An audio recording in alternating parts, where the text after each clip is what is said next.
सियासत में क्या हलचल देख रहे हैं? मुझे लगता है कि आई कमिंग 2024 नवंबर से पॉलिटिकल स्टेबिलिटी बनना शुरू हो जाएगी। मार्च के बाद से फाइनेंशियल स्टेबिलिटी आना शुरू हो जाएगी। इमरान खान की हुकूमत दोबारा आएगी? मुझे लगता है कि आ जाएगी। आपके इल्म के मुताबिक इमरान खान के सितारे बहुत ज़्यादा हैं। पावरफुल हैं। सबसे बड़ी ताकत है शौकत खान।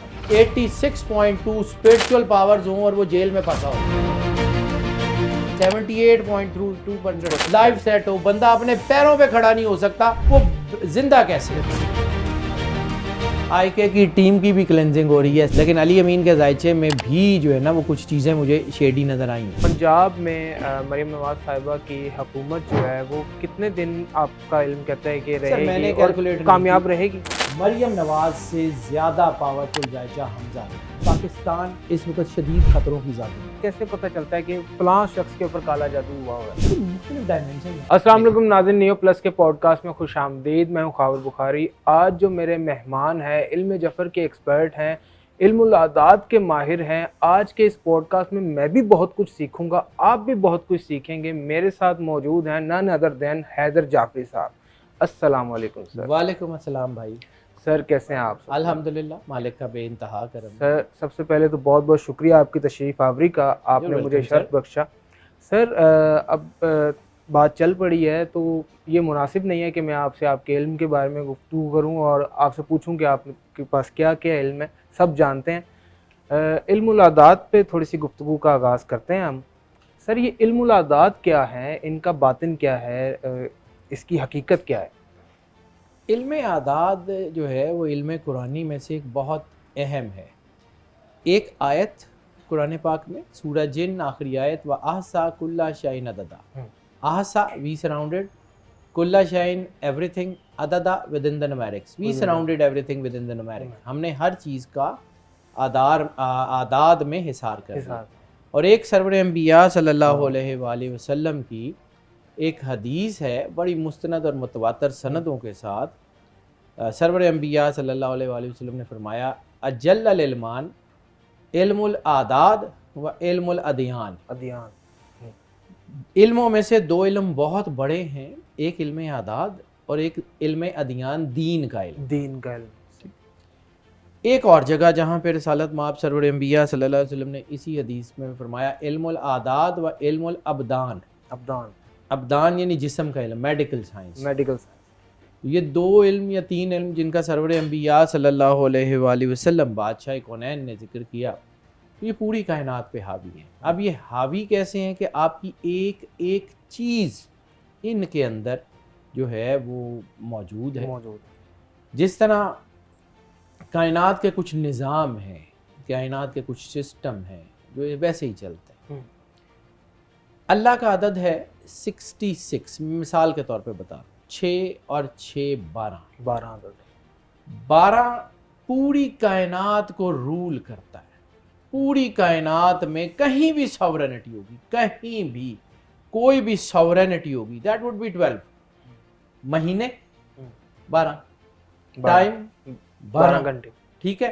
इल्म नजूम 12। पूरी दुनिया में दो चीज़ें सॉवरन हैं, टाइम एंड स्पेस।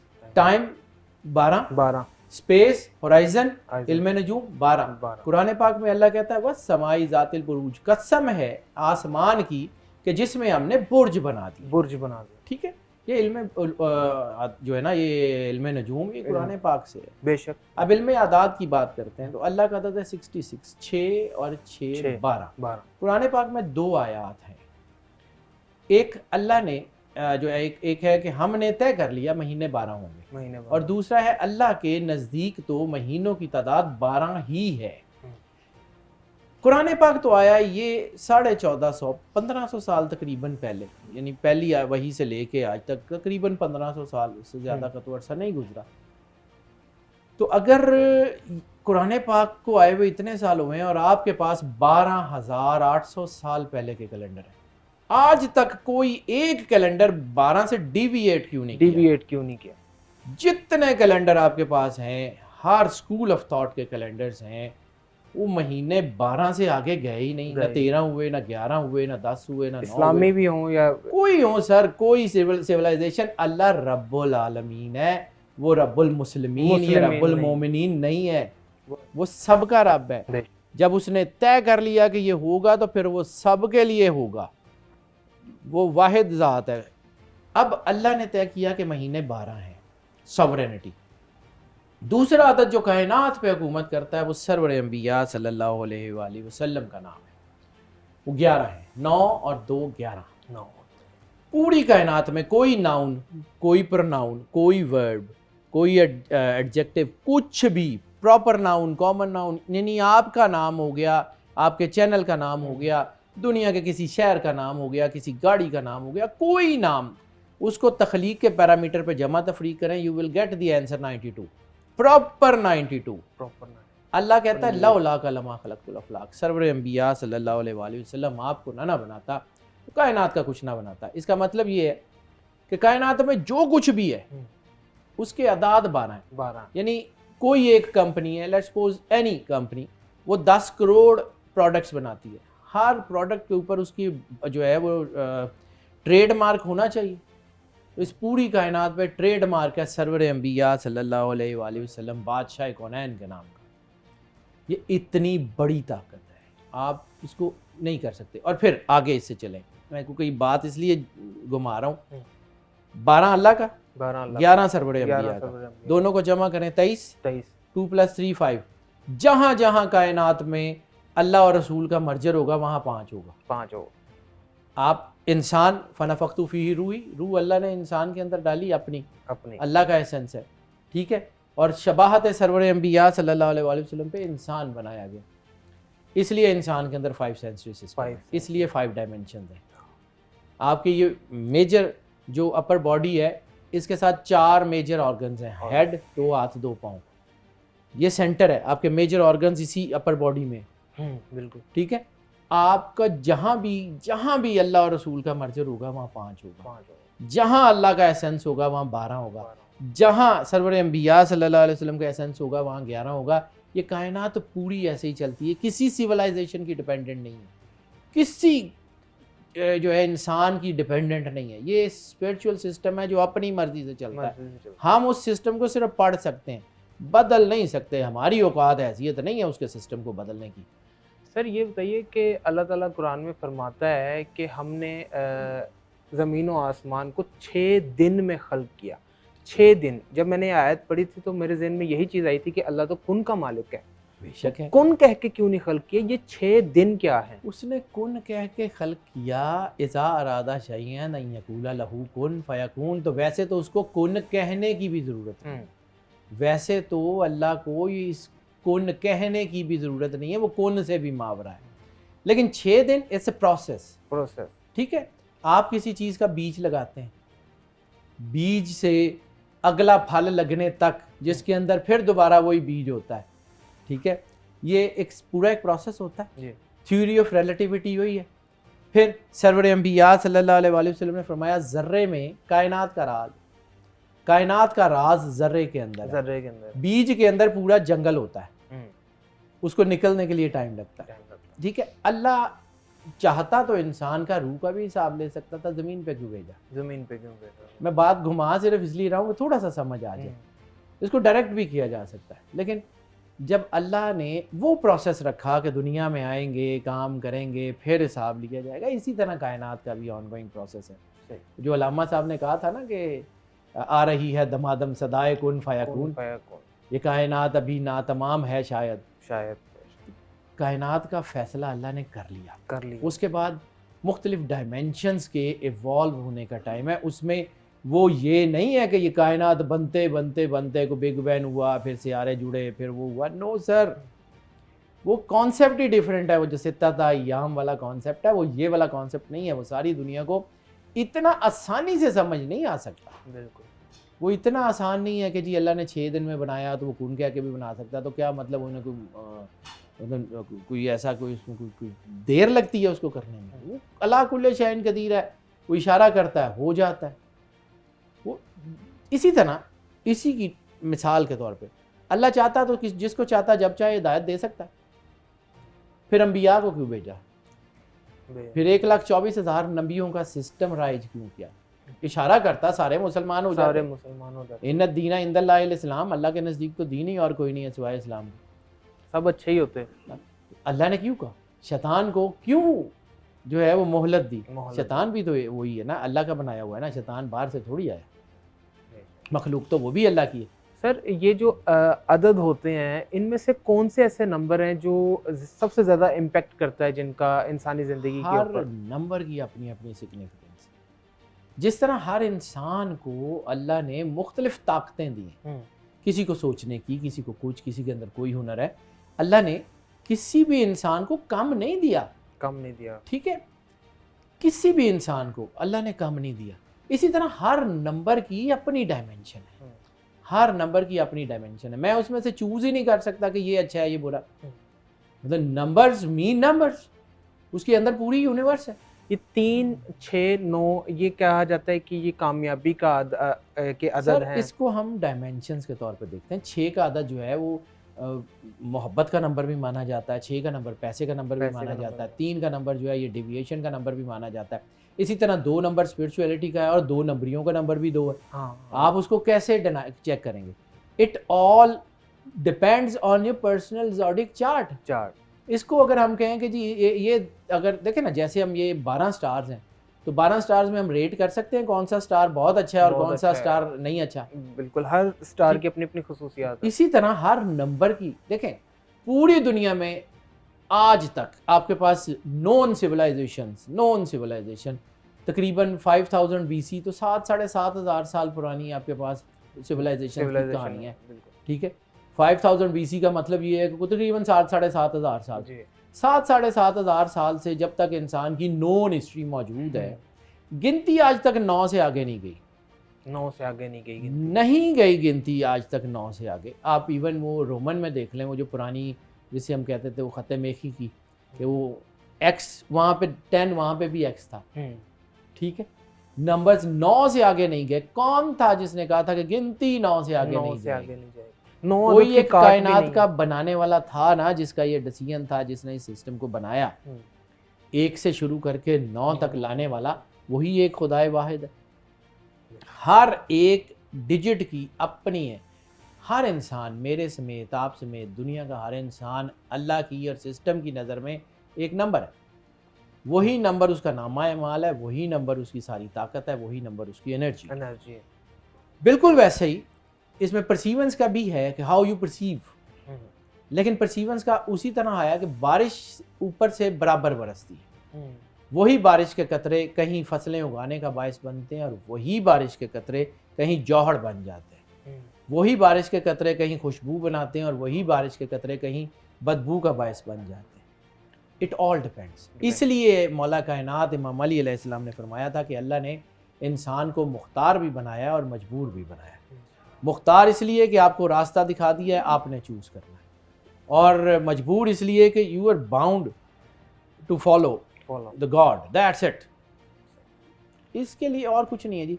रह बात कि आपके जो आदाद हैं ये आपकी पर्सनैलिटी के ऊपर असर करते हैं। आपका नंबर, आपका लाइफ पाथ नंबर, आपका एंजल नंबर, आपका एक एक नंबर आपकी ज़िंदगी का होता है। और बेसिकली आपकी ज़िंदगी में 8 डायमेंशन हैं। वो 8 क्यों है फिर कभी ज़िंदगी रही तो बताऊंगा, वो लंबा हो जाए थोड़ा सा। अगर गुफ्तगू अगर आगे चली, हर इंसान की ज़िंदगी ना 8 डायमेंशन, 8 जो है वो पॉजिटिव में से 4 पॉजिटिव है और 4 नेगेटिव।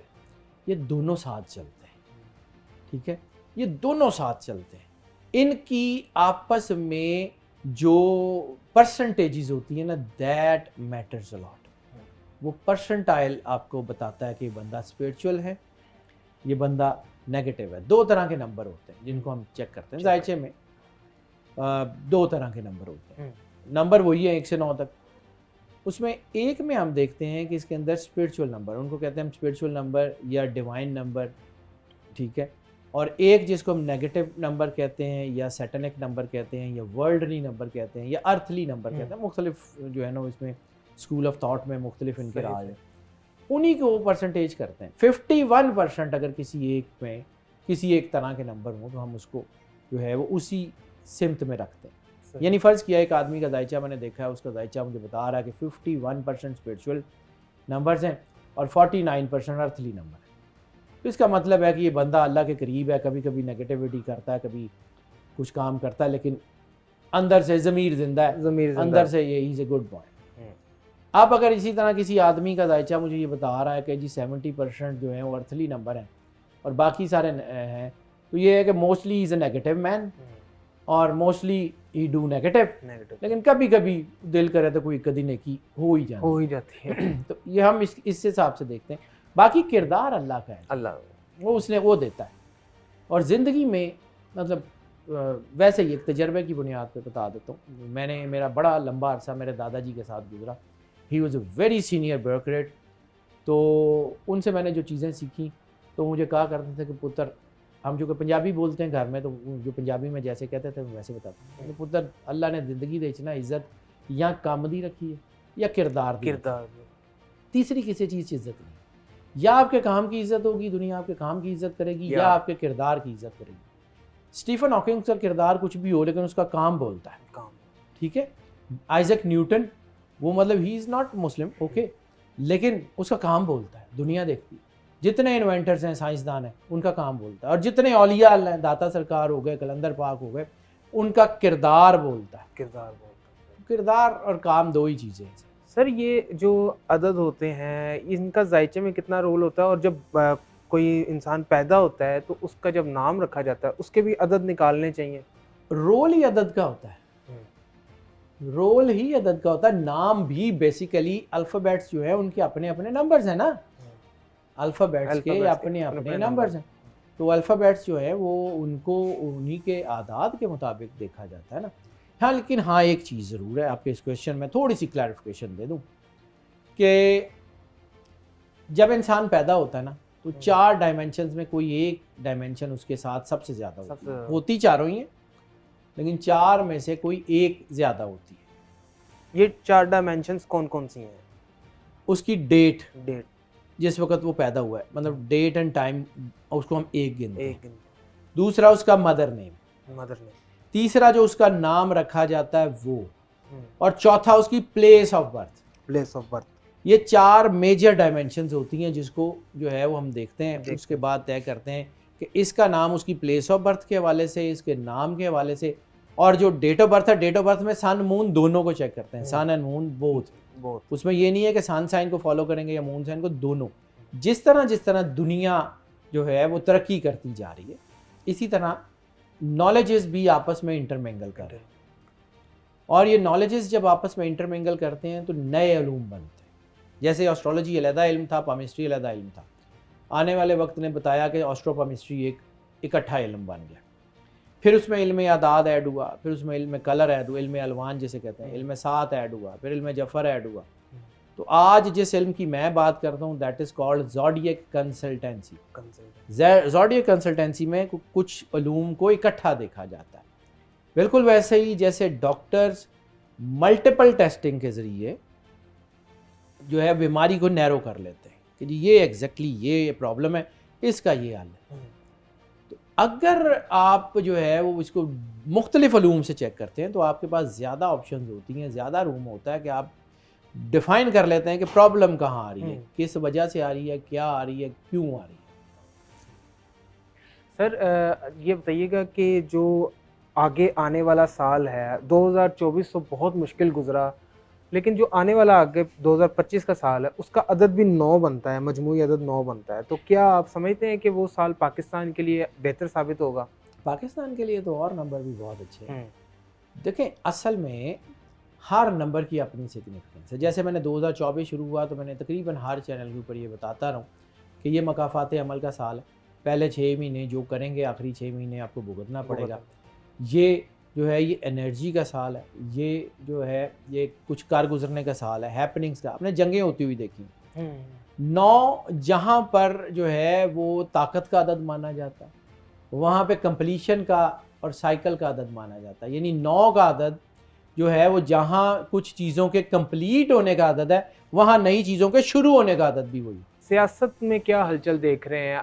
इस साल भी जो 2020 महीने रह गए हैं और आने वाले साल में भी क्या? पाकिस्तान के हवाले से जो मेरी कैलकुलेशन है, मुझे लगता है कि 2024 नवंबर से पॉलिटिकल स्टेबिलिटी बनना शुरू हो जाएगी, जो कि शेक हुई हुई।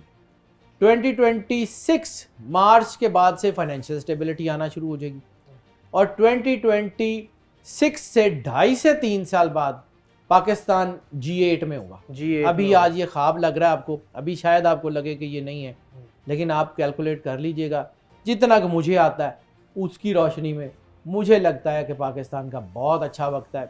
हमारे आने वाली नस्ल के लिए पाकिस्तान बहुत अच्छा मुल्क है, ये आम सी जगह नहीं है। वासिफ अली वासिफ साहब ने कहा था पाकिस्तान नूर है, इसको जवाल नहीं। सूफी बरकत अली लुधियानवी ने कहा था कि जो है ना पाकिस्तान की हाँ में दुनिया की हाँ और पाकिस्तान की ना में दुनिया की ना होगी, अक़वाम आलम के फैसले यहाँ हुआ करेंगे। बरी इमाम ने कहा था जहाँ मैं दफन किया जाऊँगा वहाँ इस्लाम का किला तामीर होगा। बरी इमाम तो जंगल में दफन हुए थे, जंगल में दफन हुए, वो पाकिस्तान पिंडी शहर दूर था, इस्लामाबाद का वजूद नहीं था। इस्लामाबाद बन गया ना, इस्लामाबाद हो गया ना बरी इमाम के इर्द गिर्द, तो फिर जिस काम के लिए शहर बना है वो अपना काम करेगा भी। ये नहीं हो सकता कि ना हो, ये कुदरत का काम होता है, हर चीज की कीमत होती है। इमरान खान के सितारे क्या कहते हैं कि वो जेल से बाहर आ रहे हैं? आईके का जो जायचा है मेरी किताब में तो जो है वो ओके है, मुझे लगता है कि आईके इज कमिंग। बाकी अल्लाह की मर्जी, मैंने आपको पहले भी अर्ज किया कि हमारा काम है बार कोड रीडर की तरह बार कोड को रीड करना। हम लोग अपनी जो है ना मर्जी से कुछ नहीं चेंज कर सकते, लेकिन अल्लाह का निज़ाम जो है ना, अल्लाह जिससे चाहे जैसे चाहे काम ले ले। तो आईके का जायचा ये बता रहा है कि अल्लाह ने उससे कोई ना कोई काम लेना। तो जब पहले हुकूमत में आए थे तो शायद वही सब ट्रेनिंग होती है, ज़रूरी नहीं है। इंसान एक ऑन गोइंग प्रोसेस का हिस्सा है। मतलब आज शायद मैं आपसे बात कर रहा हूँ तो आज से 20 साल पहले जब मैं कोई स्टडी या किसी यूनिवर्सिटी में पढ़ रहा था तो मैं शायद इस तरह इतनी ग्रिप से इसके ऊपर बात नहीं कर सकता था। वक्त ने सिखाया ना। इसी तरह हर इंसान की ट्रेनिंग होती है। अगर अल्लाह ने किसी से काम लेना होता है तो उसकी काबिलियत वगैरह मैटर तो नहीं करती, लेकिन फिर भी अल्लाह उसको किसी ऐसी भट्टी में डालता है जो उसको जो है वो ट्रेन करके निकालती है। अगर इसकी मिसाल देखें तो नमरूद को मारने वाला मच्छर कोई एनाटॉमी पढ़ के तो नहीं आया था तो उसको ये पता हो कि इस वेन से घुसूंगा और वहां जाके काटूंगा तो वो बंदा मार जाएगा। या अबाबीलो ने कोई बम बनाने का फार्मूला कोई किसी यूनिवर्सिटी से तो नहीं पढ़ा था। अल्लाह ने कहा कर दिया। अल्लाह ने जिससे काम लेना हो वो कर लेता है, लेकिन इसके बावजूद अल्लाह का एक प्रोसेस ये है कि जब किसी बंदे से उसने काम लेना होता है तो उसको उस प्रोसेस से गुजारता है। अंबिया को भी गुजारा गया। हज़रत इब्राहीम अलैहिस्सलाम की स्टोरी पढ़ लें, बिल्कुल ठीक है, मूसा अलैहिस्सलाम की स्टोरी पढ़ लें, हज़रत यूसुफ की स्टोरी पढ़ लें। अल्लाह ऑन गोइंग प्रोसेस से गुजारता है। अब मैं चूँकि मालिकों के साथ या उनके साथ आम लोगों का मुवाज़ना नहीं करता हूँ, मैं ये नहीं कह रहा हूँ कि आईके इज समथिंग, लेकिन अगर अल्लाह ने उससे कोई काम लेना है तो सर उससे अल्लाह ने जब काम लेना है ना तो उसकी ये ट्रेनिंग हो रही है, ये क्लेंजिंग है, उसकी टीम की भी क्लेंजिंग है, उसकी भी क्लेंजिंग है। 2025 आप ये समझते हैं कि इमरान खान की हुकूमत दोबारा आएगी? मुझे लगता है कि आ जाएगी। मतलब मैं इस वक्त जो जितना जायचा देख रहा हूँ सर, मैं फिर कह रहा हूँ कि एनर्जी पैटर्न्स इस वक्त ये कह रहे हैं कि यस ही इज़ कमिंग। सुबह अल्लाह एनर्जी बदल दे, मेरे हाथ से होना है, मेरे कहने से होना है। वो कायनात का मालिक है। जिस तरह हम मीट्रोलॉजी में ये देखते हैं ना कि फलां दिन जो है वो इतना टेम्परेचर होगा, इतना टेम्परेचर होगा, उसके बाद कोई हैरिकेन आ जाए, कोई तूफान आ जाए, कुछ चीज़ें बदल जाएं, तो हम उसका कुछ नहीं कर सकते। मीट्रोलॉजी डिपार्टमेंट आपको ये तो बता सकता है तूफान आ रहा, तैयारी कर ले। वो ये तो नहीं कह सकता कि जी तूफान का हम रुख मोड़ रहे हैं। तूफान का रुख तो उसी ने मोड़ना है जिसने मोड़ना है। बिल्कुल ऐसे ही है। आपके इल्म के मुताबिक इमरान खान के सितारे तो बहुत ज़्यादा पावरफुल हैं, और इमरान खान का अगर हम जायचा देखें ना उसकी डेट ऑफ बर्थ से तो कुछ भी नहीं, कुछ भी नहीं। लेकिन इमरान खान के मैंने अभी 4 डायमेंशन का जिक्र किया। इमरान खान के आईके के जायचे में सबसे बड़ी ताकत है 47% of his whole zodiac chart Shaukat Khan. उसकी मदर नेम इतना पावरफुल है कि वो इसको गिरने नहीं देगा। ठीक है, अगर हम इसको जो है वो सन साइन मून साइन दोनों से देखें नहीं चलता। और इसके बाद ये है कि थोड़ी सी बात मैं कंप्लीट करूं, आईके के जायचे में जो है ना, दूसरी बात जो मैंने अभी आपको कहा कि हम जब नंबर देखते हैं पॉजिटिव और नेगेटिव, अर्थली और डिवाइन नंबर्स, 86.2% जिसके जायचे में डिवाइन नंबर्स हों, आप खुद बता दें मुझे उसके बारे में क्या कहना चाहिए। वो जितना स्पिरिचुअल, जितनी पावर्स है उसके साथ सर नो वन। हाँ, मैं एक बात और मानता हूँ कि आईके के जायचे से मैंने सीखा है। मैंने 20 साल काम करने के बाद इस बार आईके के जायचे से बहुत कुछ सीखा है। ओके। अगर मैं आईके का जायचा ना बनाता तो 2 चीज़ें मैं कभी ज़िंदगी में जान ही ना सकता कि एक बंदे के साथ 86.2 स्पिरिचुअल पावर्स हों और वो जेल में फंसा हो। How come possible. और एक बंदा जिसकी पूरे जायचे में जो है वो लाइफ थ्रेट हो और 78.2% लाइफ थ्रेट हो, 78.2% लाइफ थ्रेट हो, बंदा अपने पैरों पे खड़ा नहीं हो सकता, वो जिंदा कैसे है? ये दोनों चीजें उसके जायचे में यूनिक हैं, ये दोनों चीजें उसके जायचे में जो है ना वो कुदरत ने बनाई हुई हैं और ये बहुत पावरफुल है। जायचा तो उनका काफी पावरफुल है। क्या उनके दोस्त भी मुखलिस हैं? मैंने अभी अर्ज किया था जहाँ पे बात रुक गई थी, क्लेंजिंग हो रही है। क्लेंजिंग हो रही है। क्लेंजिंग का प्रोसेस है और याद रखिएगा क्लेंजिंग नेचुरल होती है, क्लेंजिंग पर्सन स्पेसिफिक नहीं होती कि एक तरफ के बंदों की क्लेंजिंग हो जाए और दूसरों की ना हो। आईके की टीम की भी क्लेंजिंग हो रही है, सिस्टम की भी क्लेंजिंग हो रही है। This is the act of God. PTI में ऐसा लगता है जैसे जो है ना लीडरान जो है वो विकेट की दोनों तरफ खेल रहे हैं। सर अभी भी उसके साथ ऐसे बंदे हैं जो दोनों तरफ खेल रहे हैं और आने वाला वक्त बताएगा। अली अमीन गंडापुर साहब का जायचा क्या कहता है? अली अमीन का जायचा मैंने देखा था सर, अली अमीन का जायचा देखा था, लेकिन कुछ दिन पहले से कुछ दिन हुए नहीं देखा। लेकिन अली अमीन के जायचे में भी जो है ना वो कुछ चीज़ें मुझे शेडी नज़र आई हैं। मैं 100% इसलिए नहीं कह सकता कि मैंने उसको उस तरह उतना ज़्यादा तफसील से नहीं देखा, लेकिन yes there are shady things और बहुत सारी चीज़ें हैं और बहुत सारे उसके अपने करीबी लोग आए के जो हैं वो शेडी हैं। लेकिन God has his own plans. जैसे मैंने अर्ज़ किया कि अल्लाह काबिलियत नहीं देखता, अल्लाह ये नहीं देखता कि जिससे उसने काम लेना उसमें काबिलियत क्या है, अहलियत क्या है। बिल्कुल वो पैदा करता है, वो चाहे वो उसको जो है वो हालात के थ्रू पैदा करवाए। अब एक चीज़ मैंने आईके के जायचे में और देखी है, ये जो स्पिरिचुअल पावर्स हैं ये भी चूँकि अल्लाह के अलावा किसी और के हुक्म से नहीं चलती। सही, ये सिर्फ और सिर्फ अल्लाह के हुक्म से चलती हैं। ये नहीं होता कि मैं किसी को कहता है जी जाओ ताड़े नाल स्पिरिचुअल पावर्स ने, वो मौकल शौकल थोड़ी होते हैं, वो स्पिरिचुअल पावर्स होती हैं, वो डेडिकेटेड टू अल्लाह है। अगर उसके साथ हैं तो इसका मतलब है अल्लाह ने उससे काम लेना। दूसरा बात ये है कि अल्लाह ने जिससे काम लेना होता था या जिसको स्पिरिचुअली पावर देनी होती थी, पुराने वक्तों में ये कहा जाता था जंगलों में चले जाते। तो शायद आईके की जेल भी उसी प्रोसेस का एक हिस्सा है कि अल्लाह उसको जंगलों में नहीं ले गया, जेल में ले गया। वो तन्हाई में अल्लाह की कुर्बत का एहसास जो उसके अंदर पैदा हो रहा है। और फिर अल्लाह ने एक और बात, कुरान पाक कमाल की किताब है और सरवर अंबिया सल्लल्लाहु अलैहि वसल्लम का जो कहा हुआ है वो कमाल की किताब है। एक आयत में और एक हदीस में, हदीस के लफ्ज़ आपको बयान कर देता हूँ। सरवर अंबिया सल्लल्लाहु अलैहि वसल्लम ने फरमाया मोमिन की फरासत से डरो, वो अल्लाह के नूर से देखता है। वाह, ठीक है। कभी आपने आईके के काम को ये देखा है कि वो कहाँ से सोचता है? कहाँ से सोचता वो है? बहुत सारे प्लानर्स के आगे खड़ा होकर सोच रहा होता है। तो कोई तो ऐसी ताकत है जो उसको एनर्जी दे रही है, कोई तो ऐसी ताकत है जो उसके साथ है। There is definitely the divine powers. अच्छा सर, जो दूसरी पार्टी है जो इस वक्त हुकूमत में भी है, वो जो काम करते हैं उल्टा पड़ जाता है, इसकी क्या वजह है? कुदरत सर, मेरी मर्जी नाल करना है। हाँ, नेचर। दूसरा ये है कि इन्नमल मालू बिन्नियात। तो सर एक और चीज़ समझिएगा, अच्छे का फल हमेशा अच्छा मिलता है, बुरे का फल हमेशा बुरा मिलता है। वक्त लग सकता है, वक्त लग सकता है। फ़िरौन की बड़ी लंबी हुकूमत थी लेकिन अल्लाह ने गर्क कर दी।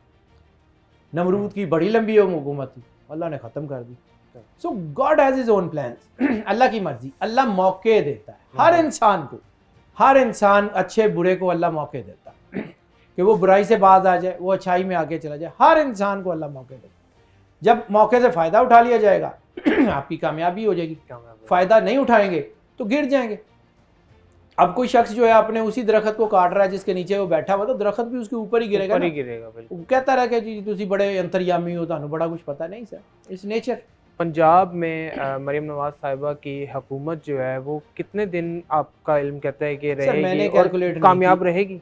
मैंने कैलकुलेट नहीं की, लेकिन एक बात मैं अक्सर अपने चैनल पे भी और बाकी सारे जहाँ भी इंटरव्यू देता हूँ वहाँ पे एक बात अर्ज़ करता हूँ कि मरियम नवाज से ज़्यादा पावरफुल जायचा हमज़ा का है। जिस तरह मैं बिलावल की बात करता हूँ कि बिलावल से ज़्यादा पावरफुल जायचा जो है वो आसिफा भुट्टो का है।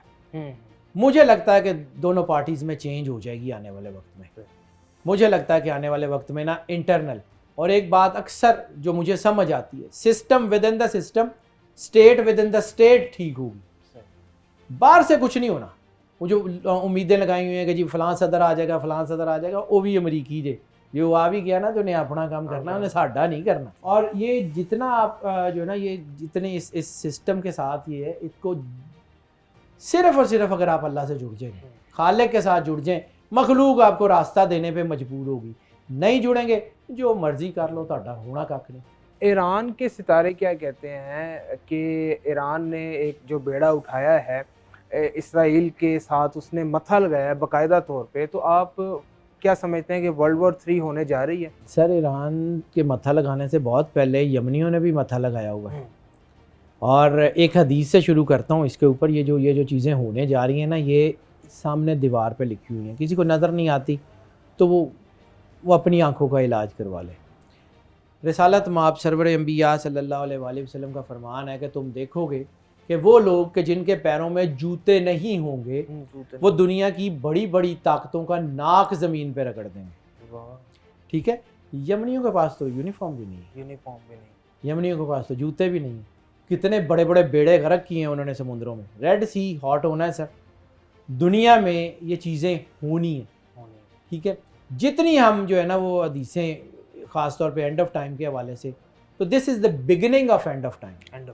Beginning of end of time इसलिए कह रहा हूँ कि एक बड़ी जंग आर्मगेडॉन वो अभी नहीं है, आर्मगेडॉन में टाइम है, लेकिन आर्मगेडॉन से पहले 7 साल की एक बड़ी जंग का जिक्र सरवर अंबिया सल्लल्लाहु अलैहि वसल्लम की अहादीस में मिलता है। इसके अलावा एशिया की सदी का जिक्र सखी सुल्तान बहू ने अपनी किताबों में 2-3 जगह किया है। एशियन सेंचुरी का आगाज है। ये बार बार दुनिया में नंबर्स के ऊपर काम हो रहा है। दुनिया पूरी की ताकतें नंबर्स को पढ़ा रही हैं, हमें नहीं पढ़ाया जाता नॉन पेइंग सब्जेक्ट कह के, तो दुनिया की बड़ी यूनिवर्सिटीज़ में यही इल्म पढ़ाया जा रहा है। क्यों पढ़ाया जा रहा है? They know what is going to happen. सरवर अंबिया सल्लल्लाहु अलैहि वसल्लम ने जो कहा है वो होके रहेगा, वो कभी इधर उधर नहीं हो सकता। अब मैं सिर्फ 2 चीज़ों का जिक्र करता हूँ, फिर आता हूँ वर्ल्ड वॉर के ऊपर कि वो क्यों है, कैसे है, उसकी तरफ भी जाते हैं। लेकिन बात सिर्फ ये है कि 2 लफ्ज़ हैं, उनका कॉन्टेक्स्ट की बात नहीं करूँ। 2 लफ्ज़ हैं सरवर अंबिया सल्लल्लाहु अलैहि वसल्लम की हदीस में, एक अतक है और एक बास्तान है। अतक के बारे में तफसीर करने वालों ने कहा कि हो सकता है ये अटक का पुल हो जिसके ऊपर जंग की निशानी है कि अटक के पुल के ऊपर जंग होगी, और वहाँ इसका जिक्र नेमतुल्लाह शाह वली ने अपनी पेशीन गोइयों में किया हुआ। दूसरा है बास्तान। बास्तान से 2 लफ्ज़ एक्सट्रैक्ट किए जाते हैं, एक बॉस्टन बिल्कुल ठीक है, और दूसरा ये कहा जाता है कि इट्स में भी पाकिस्तान, क्योंकि अरबी में पे नहीं होता। बास्तान काफ कहीं लिखने में रह गया, इट इज़ पाकिस्तान, या ये वो इलाका है जिसने आखिरी दौर में काम करना है। इसकी जो है वो सनद के तौर के ऊपर रिसालत माब सरवर अंबिया सल्लल्लाहु अलैहि वसल्लम की एक और हदीस है कि आप खाना काबा के दरवाजे के आगे खड़े थे, मुस्कुराए। सहाबा कराम ने पूछा कि या रसूलल्लाह मुस्कुराहट का सबब क्या है? फरमाया कि मुझे अपने पीछे से ठंडी हवा आती है, मुझे लगता है मेरे पीछे इस्लाम का किला तामीर होगा। खाने काबे के दरवाजे के बिल्कुल सामने नक्शे पे सीधी लाइन लगाएं, पहली बंदरगाह कराची पड़ती है। आप सोच भी नहीं सकते कि ये जिस एरिया में हम रह रहे हैं जिसका नाम पाकिस्तान है, ये आम सा नहीं है। इसकी कीमत हमने 10 लाख जानों की कुर्बानी से दी थी। This is not the ordinary area. और ये वाकई ऐसी बात है, वो जो अलामा साहब ने कहा था वो मेरा वतन है, जहाँ से आती थी मीरे अरब को ठंडी हवा, वो मेरा वतन है, वो मेरा वतन है, तो ये वही है। अब ठीक है, वो इंडो पाक 4 हिस्सों में तकसीम हो गया, उसमें बांग्लादेश बन गया, इंडिया बन गया, पाकिस्तान बन गया, और उसके टुकड़े हो गए। लेकिन ये जो है ना एरिया जहाँ हम रहते हैं, अटक का पुल, ये बहुत अहम है। इसका जिक्र भी मिलता है, नेमतुल्लाह शाह वली ने भी किया है, बाबा वांगा ने भी किया है, नॉस्ट्रडेमस ने भी इसका जिक्र किया है, और उन जंगों का भी जिक्र है। अब आ जाते हैं कि ये जो मथा लगाया ईरान ने, ये इसका इम्पैक्ट क्या होगा। तो सर रिसालत माब की एक और हदीस है, सरवर अंबिया सल्लल्लाहु अलैहि वसल्लम ने फरमाया कि आसमान से तुम पर आग बरसाने वाले तीर बरसेंगे और तुम्हारे शहरों को गर्क करेंगे। वो 1.5 फुट का कोई तीर जो जिसके ऊपर उन्होंने टाकी लपेट के आग लगाई होती है, वो है, या ये बैलिस्टिक मिसाइल है? बैलिस्टिक मिसाइल है, 180 मिसाइल है। ठीक है, आसमान से। और अगर हमारे पास जितने एटम बम्स मौजूद हैं दुनिया में इस वक्त मौजूद हैं, जो बन रहे हैं उसकी बात नहीं करूँ, जो कैलकुलेटेड मौजूद हैं, उनमें इतने कैपेसिटी है कि पूरी ज़मीन को 3 मरतबा तबाह किया जा सकता है।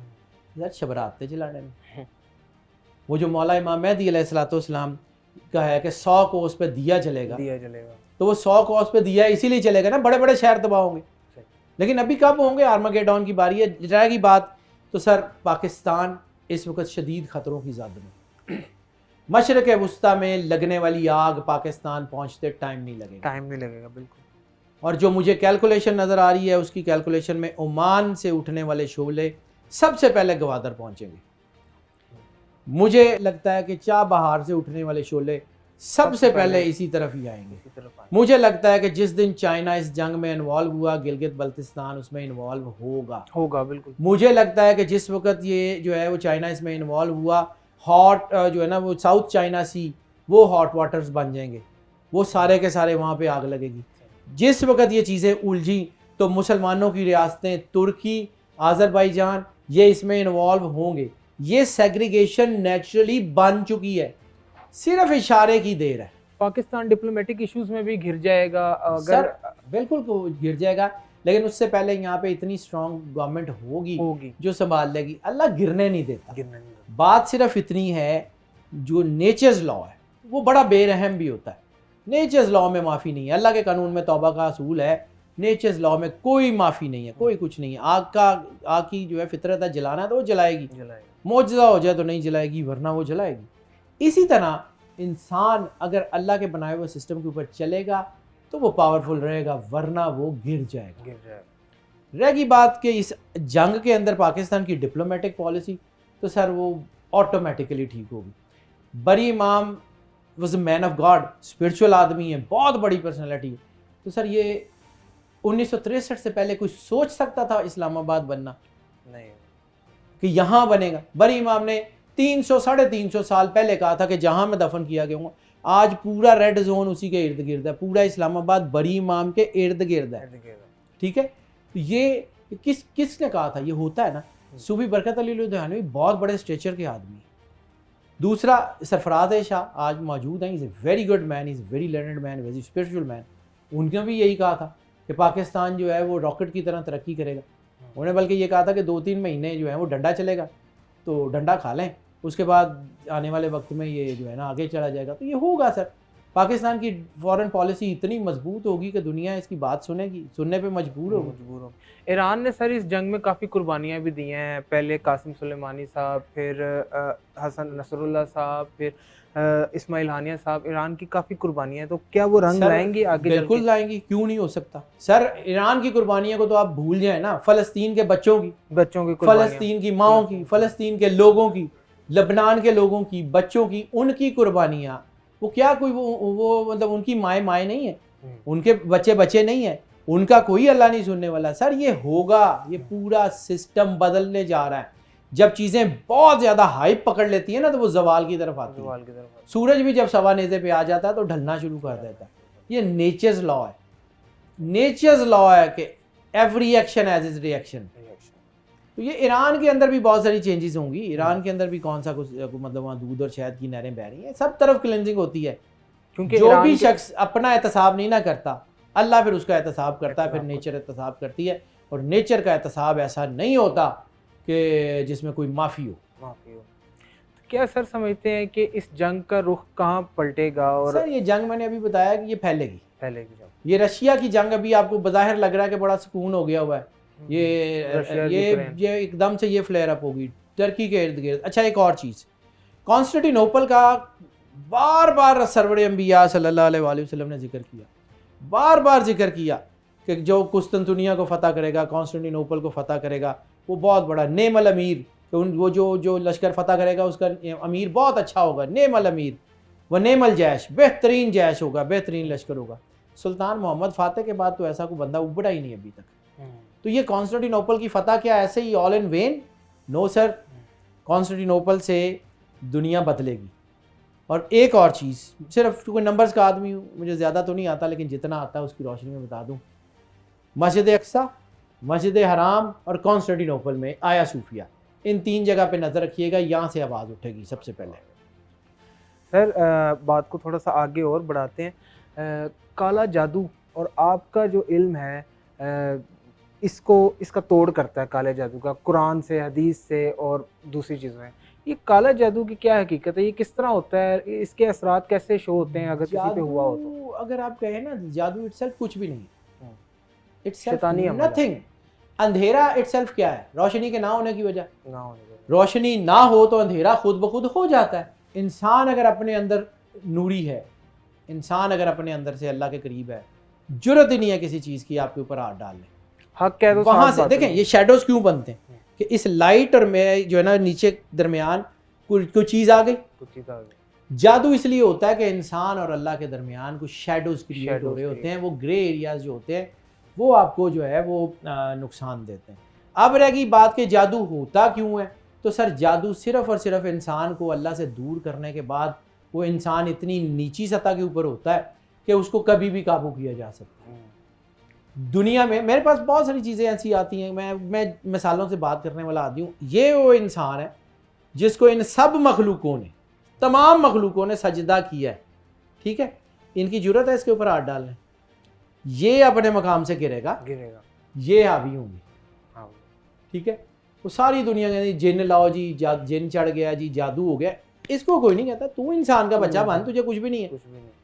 अपने आप को पता है कि नूर या जादू टूटता क्यों है? अंधेरा इतना तगड़ा नहीं है कि रोशनी की आंखों में आंखें डाल सके, ठीक है। जब अंधेरा इतना तगड़ा नहीं है रोशनी की आंखों में आंखें डाल सके तो अल्लाह अपना तारुफ क्या कराता है, वल्लाहु नूरु समावाति वल अर्ज़, अल्लाह नूर है ज़मीन और आसमान का। तो जब आपके ऊपर जादू है, अंधेरा है, तो उसकी रोशनी इलाज है ना उसका, बिल्कुल। 1000 साल का अंधेरा भी है, एक हल्की सी रोशनी की किरण उसको उखाड़ सकती है। तो अगर एक हल्की सी रोशनी की किरण उस अंधेरे को उड़ा के रख सकती है, तो फिर आप उस रोशनी से जुड़ जाएं तो कैसे हो सकता है कि आपके ऊपर कोई जादू रह जाए। अब ये जादू होता भी ऐसे ही है कि आपके अंदर अंधेरा किया जाता है। बड़ी खूबसूरत है किताब। असरात क्या है, कैसे पता चलता है कि फलां शख्स के ऊपर काला जादू हुआ है? उसकी मुख्तलिफ डायमेंशन है। अंधेरे की जो है वो डेफिनेशन क्या है? अंधेरा होता है ना, अंधेरा होता है, नजर आना बंद हो जाता है। फर्ज किया ये जादू, मतलब कहते हैं जी नजर लग गई या जादू हो गया। जादू को रोड़े की तरह या गाड़ी की तरह तो नहीं लगता आपको, बिल्कुल। मतलब ये तो नहीं होता कि जादू जो है वो आपको ऐसे लगा जैसे ट्रक लगता है। वो ऐसा है कि एक आदमी किसी हाइट के ऊपर खड़ा है, एकदम से लाइट का कुछ स्पार्क होता है, आंखें चुंदे आती हैं, वो पीछे की तरफ हटता है तो गिर जाता है। जादू कुछ नहीं करता, जादू आपके फैसले शेक कर देता है, आपकी मेंटल स्टेट को शेक कर देता है।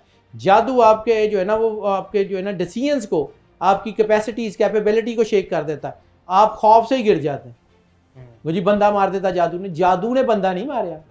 आपकी अपनी बॉडी नेगेटिव थिंकिंग की वजह से वो टॉक्सिकेशंस पैदा कर रही होती है जो आपके अंदर आपके डाउनफॉल का बायस बन जाती है। That's it.